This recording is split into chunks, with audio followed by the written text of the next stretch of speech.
अजीब और बुद्धिमान अकबर बीरबल कहानियां। बीरबल अपनी अद्भुत बुद्धि के अलावा असाधारण बुद्धिमत्ता और सूझबूझ के लिए भी प्रसिद्ध थे। बीरबल और अकबर की ये प्रसिद्ध, चतुर और संक्षिप्त हास्य कहानियां आपके बच्चे का भरपूर मनोरंजन करेंगी। राज्य में कौवे की कहानी।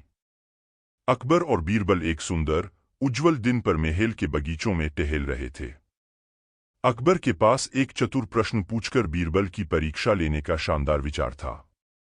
हमारे राज्य में कितने कौवे हैं? वो बादशाह ने बीरबल से प्रश्न किया।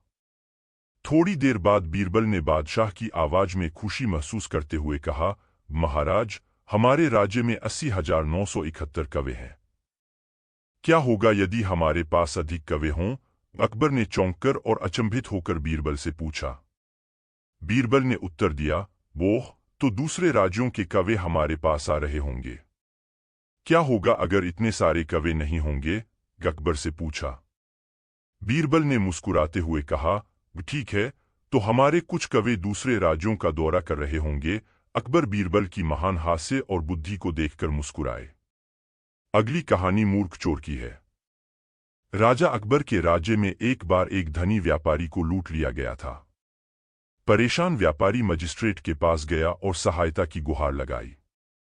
अकबर ने बीरबल से चोर का पता लगाने में व्यापारी की सहायता करने के लिए कहा। व्यापारी ने बीरबल को बताया कि उसे अपने एक नौकर पर संदेह है। व्यापारी की सलाह लेने के बाद बीरबल ने सभी नौकरों को बुलाया और उन्हें एक सीधी रेखा बनाने का निर्देश दिया। स्वाभाविक रूप से जिस किसी से भी डकैती के बारे में पूछताछ की गई, उसने इसे करने से इनकार कर दिया। उसके बाद बीरबल ने उनमें से प्रत्येक को एक एक छड़ी दी जो समान लंबाई की थी। कल तक डाकू की छड़ी 2 इंच बढ़ जाएगी, बीरबल ने कहा जब वे तितर-बितर हो गए।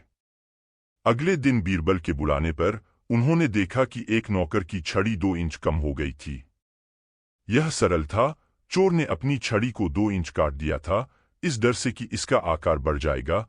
असली चोर की पहचान के आसपास की पहेली के बारे में व्यापारी के सवाल के जवाब में बीरबल ने उत्तर दिया।